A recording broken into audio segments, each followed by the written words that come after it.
Item ಯಾವುದೇ ಇರಲಿ try ಮಾಡಿ ಆಚಿ ಚಿಕನ್ ಮಸಾಲಾ. ಬೆಂಗಳೂರಿನ ಕೆಆರ್ ಸರ್ಕಲ್ನಲ್ಲಿ ಭೀಕರ ಅಪಘಾತ ಸಂಭವಿಸಿದೆ. ಇನ್ನು ಈ ಅಪಘಾತದಲ್ಲಿ ಗಾಯಗೊಂಡಿರುವ ಚಾಲಕನ ಸ್ಥಿತಿ ಗಂಭೀರ ಚಿಂತಾಜನಕವಾಗಿದೆ. ಇನ್ನು ಸ್ಥಿತಿಯಲ್ಲಿರುವ ಚಾಲಕ ಆಸ್ಪತ್ರೆಗೆ ರವಾನೆ ಮಾಡಲಾಗಿದೆ.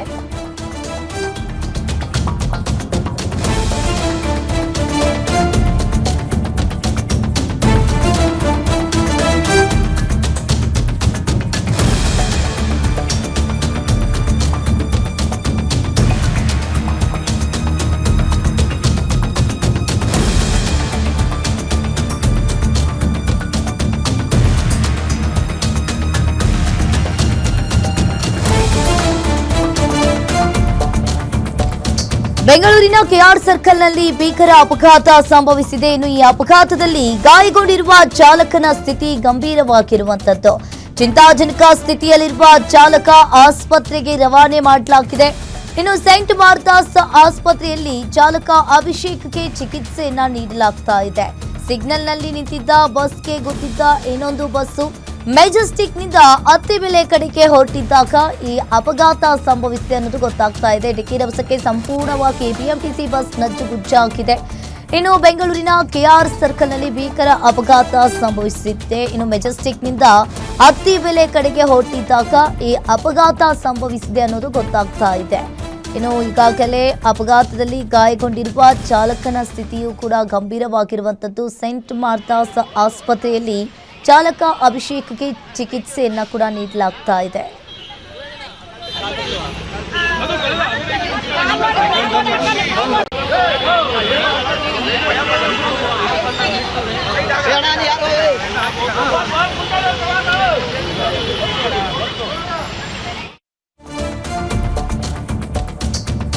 ಬಸ್ ಗುದ್ದಿದ ರಭಸಕ್ಕೆ ಕಂಡಕ್ಟರ್ಗೆ ಗಂಭೀರವಾಗಿ ಗಾಯವಾಗಿರುವಂತದ್ದು. ಕಂಡಕ್ಟರ್ ಮುಖ ಕಣ್ಣಿಗೆ ಬಿದ್ದಿದೆ ಗಂಭೀರ ಪೆಟ್ಟು.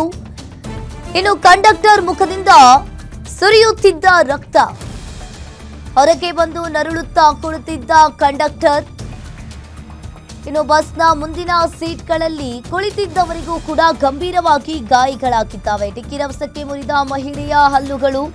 ಇನ್ನು ಯುವಕನ ಕಣ್ಣಿನ ಭಾಗಕ್ಕೂ ಕೂಡ ಪೆಟ್ಟು ಬಿದ್ದಿರುವಂತದ್ದು. ಕೈಗೆ ಗಾಯವಾಗಿ ಆ ಪುಟ್ಟ ಬಾಲಕಿ ಕಣ್ಣೀರನ್ನ ಇಡ್ತಾ ಇದ್ದಾರೆ. ಇನ್ನು ಬಸ್ ಗುದ್ದಿದ ರಭಸಕ್ಕೆ ಕಂಡಕ್ಟರ್ಗೆ ಇಲ್ಲಿ ಗಂಭೀರವಾಗಿ ಗಾಯವಾಗಿದೆ. ಕಂಡಕ್ಟರಿಗಷ್ಟೇ ಅಲ್ಲದೆ ಇನ್ನು ಅಲ್ಲಿ ಬಸ್ನ ಮುಂದಿನ ಸೀಟ್ಗಳಲ್ಲಿ ಕುಳಿತಿದ್ದವರಿಗೂ ಕೂಡ ಗಂಭೀರವಾಗಿ ಗಾಯಗಳಾಗಿದ್ದಾವೆ. ಡಿಕ್ಕಿಯ ರಭಸಕ್ಕೆ ಮಹಿಳೆಯ ಹಲ್ಲುಗಳೇ ಮುರಿತಗೊಂಡಿರುವಂತದ್ದು. ಯುವಕನ ಕಣ್ಣಿನ ಭಾಗಕ್ಕೆ ಬಿದ್ದಿರೋ ಪೆಟ್ಟು, ಕೈಗೆ ಗಾಯವಾಗಿ ಕಣ್ಣೀರಿಡ್ತಾ ಪುಟ್ಟ ಬಾಲಕಿ ಅಳ್ತಾ ಇದ್ದಾರೆ. ನೀವು ಕೂಡ ದೃಶ್ಯಾವಳಿಯಲ್ಲಿ ನೋಡ್ತಾ ಇರ್ಬೋದು. ಇನ್ನು ಬಸ್ನ ಮುಂಭಾಗದಲ್ಲಿ ಕುಳಿತಿರ್ತಾರಲ್ಲ ಆ ಪ್ರಯಾಣಿಕರಿಗೆ ಗಂಭೀರವಾಗಿ ಈಗ ಪೆಟ್ಟು ಬಿದ್ದಿದೆ. ಇನ್ನು ಕಂಡಕ್ಟರ್ ಮುಖ ಕಣ್ಣಿಗೆ ಕೂಡ ಗಂಭೀರವಾಗಿ ಪೆಟ್ಟು ಬಿದ್ದಿರುವಂಥದ್ದು. ಪಾಪ ಆ ಪುಟ್ಟ ಬಾಲಕಿ ಕೂಡ ಕೈಗೆ ಗಾಯವಾಗಿ ಕಣ್ಣೀರನ್ನ ಇಡ್ತಾ ಇದ್ದಾರೆ. ಇನ್ನು ಬಸ್ನ ಮುಂದಿನ ಸೀಟ್ನಲ್ಲಿ ಕುಳಿತಿದ್ದವರಿಗೆ ಗಂಭೀರವಾಗಿ ಗಾಯಗಳಾಗಿರುವಂಥದ್ದು. ಆ ಪ್ರಯಾಣಿಕರು ಕೂಡ ಅಳ್ತಾ ಇದ್ದಾರೆ. ಬೆಳಂಬೆಳಿಗ್ಗೆನೆ ಕೆಆರ್ ಸರ್ಕಲ್ ಬಳಿ ಈ ಘಟನೆ ನಡೆದಿದೆ. ಇನ್ನು ಅಪಘಾತದಲ್ಲಿ ಗಾಯಗೊಂಡಿರುವ ಚಾಲಕನ ಸ್ಥಿತಿ ಕೂಡ ಒಂದು ಕಡೆ ಗಂಭೀರವಾಗಿರುತ್ತೆ. ಇನ್ನು ಆ ಬಸ್ನಲ್ಲಿ ಪ್ರಯಾಣಿಸುತ್ತಿದ್ದ ಪ್ರಯಾಣಿಕರಿಗೂ ಕೂಡ ಸಣ್ಣ ಪುಟ್ಟ ಗಾಯಗಳಾಗಿದ್ದಾವೆ.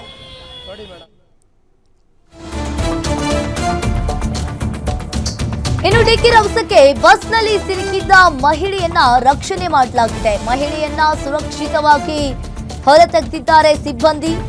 ಇನ್ನು ಬಸ್ ಸೀಟಿನಡಿ ಸಿಲುಕಿಕೊಂಡಿದ್ದ ಮಹಿಳೆಯ ಕಾಲು. ತಕ್ಷಣ ಗಾಯಾಳು ಮಹಿಳೆ ಆಂಬ್ಯುಲೆನ್ಸ್ನಲ್ಲಿ ಆಸ್ಪತ್ರೆಗೆ ರವಾನೆ ಮಾಡಲಾಗಿದೆ. ಕಾಲು ಮುರಿದಿರುವ ಆತಂಕದಲ್ಲಿ ಆ ಮಹಿಳೆ ಅಳ್ತಾ ಇದ್ರು. ಇನ್ನು 1 ಗಂಟೆ ಕಾರ್ಯಾಚರಣೆಯ ಬಳಿಕ ಮಹಿಳೆಯನ್ನ ರಕ್ಷಣೆ ಮಾಡಲಾಗಿದೆ. ಡಿಕ್ಕಿಯ ರಭಸಕ್ಕೆ ಬಸ್ನಲ್ಲಿ ಸಿಲುಕಿದ್ದ ಮಹಿಳೆಯನ್ನ ರಕ್ಷಣೆ ಮಾಡಲಾಗಿದೆ. ಮಹಿಳೆಯನ್ನ ಸುರಕ್ಷಿತವಾಗಿ ಅಲ್ಲಿನ ಸಿಬ್ಬಂದಿಗಳು ಹೊರತೆಗೆದಿದ್ದಾರೆ. ಬಸ್ ಸೀಟಿನಡಿ ಮಹಿಳೆಯ ಕಾಲು ಸಿಕ್ಕಾಕೊಂಡಿತ್ತು. ಇನ್ನು ತಕ್ಷಣ ಗಾಯಾಳು ಮಹಿಳೆ ಆಂಬ್ಯುಲೆನ್ಸ್ನಲ್ಲಿ ಆಸ್ಪತ್ರೆಗೆ ರವಾನೆ ಮಾಡಲಾಗಿದೆ. ಇನ್ನು ಕಾಲು ಮುರಿದಿರುವ ಆತಂಕದಲ್ಲಿ ಆ ಮಹಿಳೆ ಕೂಡ ಅಳ್ತಾ ಇದ್ರು. ಆ ಮಹಿಳೆ ಕಾಲಿಗೂ ಕೂಡ ಗಂಭೀರವಾಗಿ ಪೆಟ್ಟು ಬಿದ್ದಿದೆ. 1 ಗಂಟೆ ಕಾರ್ಯಾಚರಣೆಯ ಬಳಿಕ ಮಹಿಳೆಯನ್ನ ರಕ್ಷಣೆ ಮಾಡಲಾಗಿದೆ.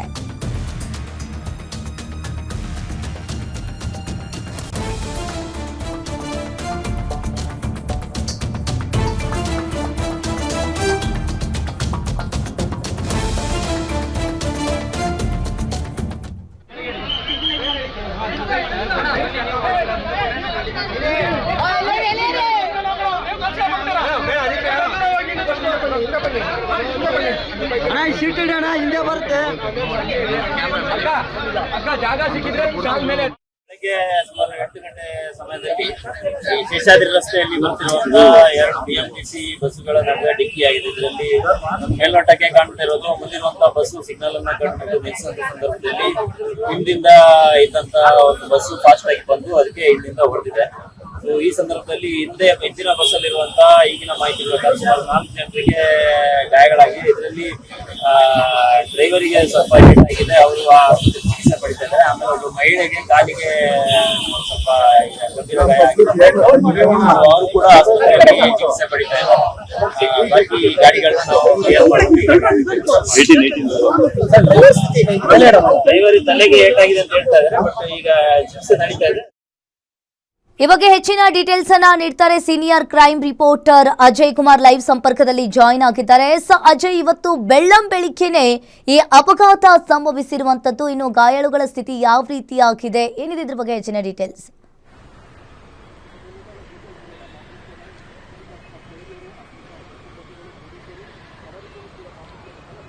ಖಂಡಿತವಾಗ್ಲೂ ಅಂಕಿತ, ಈಗಾಗಲೇ 7 ರಿಂದ 8 ಜನ ಕೂಡ ಗಾಯ ಆಗಿದೆ ಅನ್ನೋ ಒಂದು ಮಾಹಿತಿ ಕೂಡ ಇರುವಂತದ್ದು. ಸೊ ಹೀಗಾಗಿ ಸಣ್ಣ ಪುಟ್ಟ ಗಾಯ ಆದಂಥವ್ರೆಲ್ಲರನ್ನೂ ಕೂಡ ಈಗಾಗಲೇ ಖಾಸಗಿ ಆಸ್ಪತ್ರೆಯಲ್ಲೂ ಕೂಡ ಈಗಾಗಲೇ ದಾಖಲು ಮಾಡಿ ಅವ್ರಿಗೂ ಕೂಡ ಚಿಕಿತ್ಸೆಯನ್ನು ಕೂಡ ಕೊಡ್ಲಾಗ್ತಾ ಇರುವಂತದ್ದು. ಇನ್ನು ಸಾಕಷ್ಟು ಒಂದ್ ರೀತಿ ಪೆಟ್ಟಾಗಿದ್ದು ಅಂತಂದ್ರೆ ಅದು ಕೂಡ ಭಾಗ್ಯ ಅನ್ನೋ ಒಂದು ಮಹಿಳೆ ಸಾಕಷ್ಟು ಒಂದ್ ರೀತಿ ಒದ್ದಾಡಿದ್ರು. ಅವರು ಒಂದು ಗಂಟೆ ತನಕ ಅವರನ್ನ ತೆಗೆಯೋದಕ್ಕೂ ಕೂಡ ಹರಸಾಹಸ ಪಡಬೇಕಾಯ್ತು. ಈಗ ಆ ಒಂದು ಘಟನಾ ಸ್ಥಳದಲ್ಲಿ ಕೂಡ ಇರುವಂತದ್ದು care circle, exact care circle ಅಂತಾನೆ ಹೇಳ್ಬೋದು. ಈಗಾಗಲೇ ದೃಶ್ಯದಲ್ಲಿ ಏನ್ ನೋಡ್ತಾ ಇದ್ದೀರಾ, ಈ ಒಂದು ಸ್ಥಳದಲ್ಲೇ ಆ ಒಂದು ಬಿಎಂಟಿಸಿ ಬಸ್ ಏನಿದೆ, ಈಗ ಒಂದು ಬಿಎಂಟಿಸಿ ಬಸ್ ಪಾಸ್ ಆಗ್ತಾ ಇದೆಯಲ್ಲ, ಇಲ್ಲಿ ಒಂದು ಮುಂದೆ ಇರುವಂತ ಒಂದು ವಜ್ರ ಬಿಎಂಟಿಸಿ ಬಸ್ ನಿಂತಿರತ್ತೆ. ಆಗ ಹಿಂದೆಯಿಂದ ಈಗ ಒಂದು ಬಿಎಂಟಿಸಿ ಬಸ್ ಬಂತಲ್ಲ, ಇದೇ ರೀತಿಯಾಗಿ ಬಂದಂತಹ ಏನು ಎಲೆಕ್ಟ್ರಿಕ್ ಬಿಎಂಟಿಸಿ ಬಸ್ ಏನಿದೆ ಅದು ಬಂದು ಏಕಾಏಕಿ ಈಗಾಗಲೇ ಹೊಡೆದಿರುವಂತದ್ದು. ಅದು ಆ ಸಂದರ್ಭದಲ್ಲಿ ಕೂಡ ಡ್ರೈವರ್ ಏನಿರ್ತಾರೆ ಆಗ ಅವರು ಜಾಗರೂಕತೆಯಿಂದ ಹಾರ್ಕೊಂಡಿದ್ದಾರೆ, ಜೊತೆಗೆ ಅವರನ್ನ ತಕ್ಷಣ ರೆಸ್ಕ್ಯೂ ಮಾಡಿದ್ದಾರೆ ಅಲ್ಲಿ ಇದ್ದಂತ ಪ್ರಯಾಣಿಕರು. ಸೊ ಹೀಗಾಗಿ ಅಲ್ಲಿ ಯಾವುದೇ ರೀತಿಯಂತ ಅವಘಡ ಸಂಭವಿಸಲಿಲ್ಲ. ಆದರೆ ಡ್ರೈವರ್ನ ಸೀಟ್ನ ಹಿಂಭಾಗದಲ್ಲಿ ಕೂತಿದ್ದಂತಹ ಭಾಗ್ಯ ಅನ್ನೋ ಮಹಿಳೆ ಏನಿದ್ದಾರೆ ಅವರಲ್ಲಿ ಸಿಗಾಕೊಳ್ತಾರೆ, ಅವರ ಕಾಲ್ ಸಿಗಾಕೊಳ್ಳುತ್ತೆ. ಒಂದು 40 ರಿಂದ 50 ನಿಮಿಷಗಳ ಕಾಲ ಕಾರ್ಯಾಚರಣೆ ಆಗತ್ತೆ. ಅದಾದ ನಂತರವೂ ಕೂಡ ಸಾಕಷ್ಟು ಒದ್ದಾಟವನ್ನ ಮಾಡಿ ಆನಂತರ ಅವ್ರನ್ನ ರೆಸ್ಕ್ಯೂ ಮಾಡ್ತಾರೆ. NDRF ಕೆಲ ಸಿಬ್ಬಂದಿಗಳು ಕೂಡ ಬಂದಿದ್ರು, ಆಮೇಲೆ ಅಗ್ನಿಶಾಮಕ ಸಿಬ್ಬಂದಿಗಳು ಕೆಲವೊಬ್ರು ಹಿರಿಯರು ಬಂದಿದ್ರು, ಅವರು ಕೂಡ ಹಿರಿಯ ಅಧಿಕಾರಿಗಳು ಬಂದು ಅವರು ಕೂಡ ಎಲ್ಲ ತೆರವು ಮಾಡೋ ಕಾರ್ಯಾಚರಣೆಯಲ್ಲಿ ಕೂಡ ಭಾಗಿಯಾಗಿದ್ರು. ಆನಂತರ ಟ್ರಾಫಿಕ್ ಪೊಲೀಸರಾಗಿರ್ಬೋದು, ಅಲ್ಸೂರ್ಗೇಟ್ ಪೊಲೀಸರು, ಜೊತೆಗೆ ಕಪ್ಪನ್ ಪಾರ್ಕ್ ಪೊಲೀಸ್ ಅವರು ಕೂಡ ಬಂದಿದ್ರು, ಮತ್ತೆ ಲಾ ಅಂಡ್ ಆರ್ಡರ್ ಪೊಲೀಸ್ ಆಗಿರ್ಬೋದು, ಪ್ರತಿಯೊಬ್ಬರು ಕೂಡ ಇವತ್ತಿಲ್ಲಿ ಕೈ ಜೋಡಿಸಿದ್ರು. ಕೆಲ ಸಾರ್ವಜನಿಕರು, ಕೆಲ ಸ್ಥಳೀಯರು, ಪ್ರಯಾಣಿಕರು ಎಲ್ಲರೂ ಕೂಡ ಇಲ್ಲಿ ಇವತ್ತು ಭಾಗ್ಯ ಅವರ ಒಂದು ರಕ್ಷಣೆ ಕೂಡ ಧಾವಿಸಿದ್ರು. ಆನಂತರ ಬಹುತೇಕವಾಗಿ ಭಾಗ್ಯ ಅವರ ರಕ್ಷಣೆ ಕೂಡ ಆಯ್ತು. ಈಗಾಗಲೇ ಅವ್ರಿಗೂ ಕೂಡ ಏನು ಕಾಲು ಸ್ವಲ್ಪ ಮಟ್ಟಿಗೆ ಮುರಿದಿದೆ ಅಂತಾನೂ ಕೂಡ ಹೇಳಲಾಗ್ತಿರುವಂತದ್ದು. ಆ ನಿಟ್ಟಿನಲ್ಲೂ ಕೂಡ ಅವರಿಗೆ ಈಗ ಖಾಸಗಿ ಆಸ್ಪತ್ರೆಯಲ್ಲೂ ಕೂಡ ಚಿಕಿತ್ಸೆನ ಕೊಡ್ಲಾಗ್ತಿದೆ. ಅಲ್ಲೂ ಕೂಡ ಎಲ್ಲ ಡಾಕ್ಟರ್ಸಿಗೂ ಕೂಡ ಈಗಾಗಲೇ ಇಲಾಖೆ ಕಡೆಯಿಂದನೂ ಕೂಡ ಹೇಳಿದ್ದಾರೆ ಅನ್ನೋ ಒಂದು ಮಾಹಿತಿ ಕೂಡ ಇರುವಂತದ್ದು. ಆ ಒಂದು ನಿಟ್ಟಿನಲ್ಲೂ ಕೂಡ ಈಗಾಗಲೇ ಕಂಪ್ಲೀಟ್ ಆದಂತ ಮಾನಿಟೈಸ್ ಮಾಡಿ ಅಲ್ಲಿ ಎಲ್ಲರಿಗೂ ಕೂಡ ಚಿಕಿತ್ಸೆಯನ್ನು ಕೂಡ ಕೊಡ್ಲಾಗ್ತಿದೆ. ಇನ್ನು ಡ್ರೈವರ್ ಯಾರಿದ್ದ ಆತನ ವಿರುದ್ಧವೂ ಕೂಡ ಈಗಾಗಲೇ FIR ಕೂಡ ಆಗತ್ತೆ. ಅಲ್ಸೂರ್ಗೇಟ್ ಪೊಲೀಸ್ ಠಾಣಾ ವ್ಯಾಪ್ತಿ ಅಲ್ಲಿ ಆಗಿರುವಂತದ್ದು, ಅಲ್ಸೂರ್ಗೇಟ್ ಸಂಚಾರಿ ಪೊಲೀಸ್ ಠಾಣಾ ವ್ಯಾಪ್ತಿಯಲ್ಲಿ ಈ ಒಂದು ಘಟನೆ ಆಗಿರೋದ್ರಿಂದಾಗಿ ಅವರು ಕೂಡ ಈಗಾಗಲೇ ಹಿಂಬದಿಯಿಂದ ಬಂದು ಯಾರು ಆಕ್ಸಿಡೆಂಟ್ ಮಾಡಿದ ಬಸ್ ಏನಿತ್ತು ಆತನ ವಿರುದ್ಧ ಕೂಡ ಈಗಾಗಲೇ FIR ದಾಖಲಾಗತ್ತೆ. ಅವರು ಕೂಡ FIR ಆದ ನಂತರದಲ್ಲಿ ಅಂದ್ರೆ ಸ್ಟೇಷನ್ ಬೇಲ್ ಕೂಡ ಕೊಡ್ತಾರೆ. ಇಂತಹ ಒಂದು ಮೇಜರ್ ಆಕ್ಸಿಡೆಂಟ್ ಆದ್ರೂ ಕೂಡ ಸ್ಟೇಷನ್ ಬೇಲ್ ಅನ್ನ ಕೊಡುವಂತ ಕೆಲಸಕ್ಕೂ ಕೂಡ ಮುಂದಾಗ್ತಾರೆ. ಈಗ ಸದ್ಯ ಎಲ್ಲರೂ ಕೂಡ ಚೇತರಿಕೆಯನ್ನ ಕಾಣ್ತಾ ಇದ್ದಾರೆ ಅನ್ನೋ ಮಾಹಿತಿ ಕೂಡ ಈಗಾಗಲೇ ಸಿಗ್ತಾ ಇರುವಂತದ್ದು.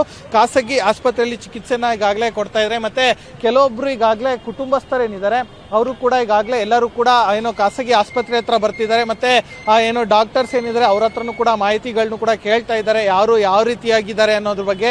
ಹೀಗಾಗಿ ಈಗಾಗಲೇ ಖಾಸಗಿ ಆಸ್ಪತ್ರೆ ಬಳಿ ಕೂಡ ಕೆಲವೊಬ್ರು ಅಧಿಕಾರಿಗಳು ಕೂಡ ಹೋಗಿದ್ದಾರೆ, ಜೊತೆಗೆ ಪೊಲೀಸರು ಕೂಡ ಈಗಾಗಲೇ ಟ್ರಾಫಿಕ್ ಸಂಚಾರಿ ಪೊಲೀಸ್ ಏನಿದ್ದಾರೆ ಅವರು ಕೂಡ ಹೋಗಿದ್ದಾರೆ. ಅಲ್ಲಿ ಎಲ್ಲಾ ರೀತಿಯಾದಂತಹ ಮಾಹಿತಿಗಳನ್ನು ಕೂಡ ಪಡ್ಕೊಳ್ಳುವಂತ ಕೆಲಸಕ್ಕೂ ಕೂಡ ಮುಂದಾಗ್ತಾ ಇದ್ದಾರೆ. ಒಟ್ಟಿನಲ್ಲಿ ಈ ರೀತಿಯಾದಂತಹ ಅಪಘಾತಗಳು ಮುಂದೆ ಆಗಬಾರ್ದು ಅನ್ನೋ ನಿಟ್ಟಿನಲ್ಲೂ ಕೂಡ ಕೆಲವೊಂದು ನಿಟ್ಟಿನಲ್ಲಿ ಹಿರಿಯ ಅಧಿಕಾರಿಗಳು, ಸಂಬಂಧಪಟ್ಟ ಅಧಿಕಾರಿಗಳೇನಿದ್ದಾರೆ ಅವರು ಕೂಡ ಸೂಕ್ತವಾದಂತಹ ಕ್ರಮಕ್ಕೆ ಮುಂದಾಗಬೇಕಾಗಿರುವಂತದ್ದು. ಯಾಕಂದ್ರೆ ಈಗಾಗಲೇ ಟೆಕ್ನಿಕಲ್ ಇಶ್ಯೂ ಏನಾಗಿದೆ ಅನ್ನೋದ್ರ ಬಗ್ಗೆ ನೋಡ್ತಾರೆ. ಯಾಕಂದ್ರೆ ಬ್ರೇಕ್ ಫೇಲ್ ಏನಾರು ಆಗಿದೆಯಾ ಅಥವಾ ಇವರ ಅಜಾಗರೂಕತೆ ಏನಾರು ಇದೆಯಾ, ಅವ್ರೇನಾದ್ರು ನಿದ್ದೆ ಮಂಪ್ರಲ್ಲಿ ಇದ್ರಾ ಅಥವಾ ಮೊಬೈಲ್ ಯೂಸ್ ಮಾಡ್ತೀರಾ, ಹೀಗೆ ಸಾಕಷ್ಟು ವಿಚಾರಗಳು ಕೂಡ ಇರುವಂತದ್ದು. ಸೊ ಹೀಗಾಗಿ ಅಲ್ಲಿರುವಂತಹ ಪ್ರಯಾಣಿಕರ ಸ್ಟೇಟ್ಮೆಂಟ್ ಅನ್ನು ಪಡೆದುಕೊಳ್ಳುವಂತ ಕೆಲಸಕ್ಕೂ ಕೂಡ ಸಂಚಾರಿ ಪೊಲೀಸರು ಕೂಡ ಮುಂದಾಗ್ತಾರೆ. ಜೊತೆಗೆ ಯಾವ ಕಾರಣಕ್ಕೋಸ್ಕರ ಆಕ್ಸಿಡೆಂಟ್ ಆಯ್ತು ಅನ್ನೋದ್ರ ಬಗ್ಗೆ ಕೂಡ ಈ ಒಂದು ಸರ್ಕಲ್ ನಲ್ಲಿರುವಂತಹ CCTV ಏನಿದೆ ಅದನ್ನು ಕೂಡ ನೋಡ್ತಾರೆ. ಅದು ನೋಡಿದ ನಂತರದಲ್ಲಿ ಯಾವ ರೀತಿಯಾಗಿ ಆಕ್ಸಿಡೆಂಟ್ ಆಯ್ತು ಮತ್ತೆ ಯಾವ ಮೇಜರ್ ಕಾರಣ ಏನು ಅನ್ನೋದ್ರ ಬಗ್ಗೆ ಕೂಡ ಎಲ್ಲ ರೀತಿಯಾದಂತ ಏನು ಪರಿಶೀಲನೆ ಕೂಡ ಈಗಾಗಲೇ ಅಲ್ಸೂರ್ಗೇಟ್ ಸಂಚಾರಿ ಪೊಲೀಸರು ಸಹ ಮುಂದಾಗ್ತಾರೆ ಅನ್ನೋ ಮಾಹಿತಿ ಕೂಡ ಸಿಗ್ತಾ ಇರುವಂತದ್ದು. ಅಂಕಿತಾ,